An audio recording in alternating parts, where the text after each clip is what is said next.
یہ کسی صاحب کے 3 سوال ہیں کہ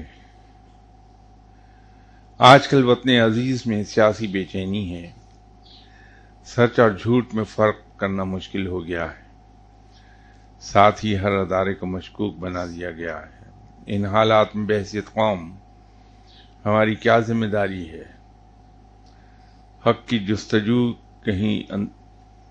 کس انداز میں ہمیں کرنی چاہیے؟ کیا حق کو تسلیم کرنے کی صلاحیت کے لیے بھی دعا کرنی چاہیے؟ رب تعالیٰ سے اگر ہم اپنے گناہوں اور کوتاہیوں کی معافی طلب کرتے رہیں اور اس معافی کے طلب کرنے کے بعد آئندہ کے لیے توبہ کر کے رب تعالیٰ سے یہ دعا کریں کہ رب تعالیٰ ہم پر اپنا رحم فرما دے، رب تعالیٰ ہم پر اپنی رحمت نازل فرما دے، تو امید ہے کہ رب تعالیٰ یہ سب کرم کر دے گا۔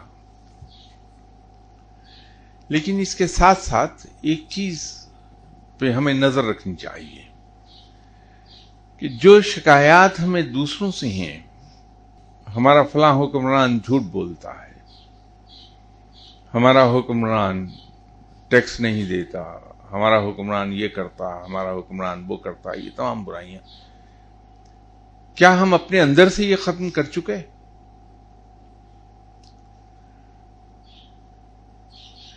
اگر بحیثیت قوم کے، بحیثیت فرد کے ہم نے اپنا جائزہ لینا شروع کیا کہ جو برائیوں، جو شکایات ہمیں دوسروں سے ہیں، کیا وہی برائیاں ہم اپنے اندر سے نکال کے باہر پھینک چکے؟ جس دن میرے اندر سے وہ تمام چیزیں ختم ہو گئیں جس کی شکایات مجھے دوسروں سے ہیں، تو یہ قوم سدھر جائے گی پوری کی پوری۔ ایک آدمی کے ٹھیک ہونے سے قوم پوری سدھرے گی،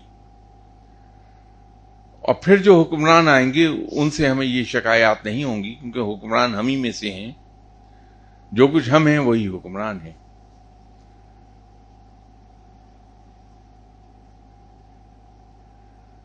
وہ بلا وجہ رب تعالیٰ نے نہیں کہا تھا کہ قوم جیسی قوم ہوتی ہے میں اس پر ویسے ہی حکمران مسلط کر دیتا ہوں۔ یہ جو بات میں عرض کر رہا ہوں یہی ہے۔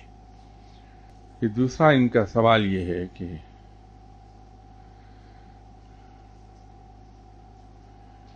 جب ایک مسلمان کو قانون کے اندر رہتے ہوئے انصاف نہ ملے، کسی بھی لفظ میں نہیں پڑھ پا رہا، تو اس کے پاس کیا آپشن رہ جاتا ہے؟ اپنی آواز کو بلند کیجیے ظلم کے خلاف، اپنی آواز پہنچائیے ان لوگوں تک جو آپ کو انصاف دینے کے ذمہ دار ہیں۔ ایک بات کا ہمیں یقین رکھنا چاہیے کہ کسی قوم میں سبھی لوگ برے نہیں ہوتے، اچھے اور برے لوگ ہر جگہ موجود ہیں، فرق صرف ڈگری کا پڑتا ہے کہ کہیں 80% اچھے لوگ ہیں، 20% زیادہ اچھے لوگ نہیں ہیں، کسی جگہ 20% اچھے لوگ ہیں، 80% زیادہ اچھے لوگ نہیں ہیں۔ یہ ہمارا حق ہے کہ ہم اپنی آواز کو ان لوگوں تک پہنچائیں جو انصاف دینے کے ذمہ دار ہیں، کہیں نہ کہیں سے انصاف ضرور ملے گا۔ تیسرا سوال یہ ہے کہ کیا پاکستان سے محبت ہمارے ایمان کا تقاضا ہے؟ کیونکہ ہم دوسری طرف یہ بھی جانتے ہیں کہ اسلام میں نیشنلزم کا کوئی تصور نہیں۔ بالکل صحیح آپ نے فرمایا، اسلام میں صرف امہ ہے، نیشن نہیں ہے کوئی۔ یہ جغرافیائی تقسیم کے بعد جو نیشنز وجود میں آئی ہیں، اسلام میں اس کا کوئی تصور نہیں، وہاں تمام مسلمان ایک امہ ہیں، لیکن ہم جس خطے میں رہتے ہیں اگر اس کی جغرافیائی حدود متعین کر دی گئی ہیں تو پھر اس خطے سے وفاداری ہم پر فرض ہو جاتی ہے، اس خطے کے اندر لاگو قوانین کی اطاعت ہماری ذمہ داری ہے۔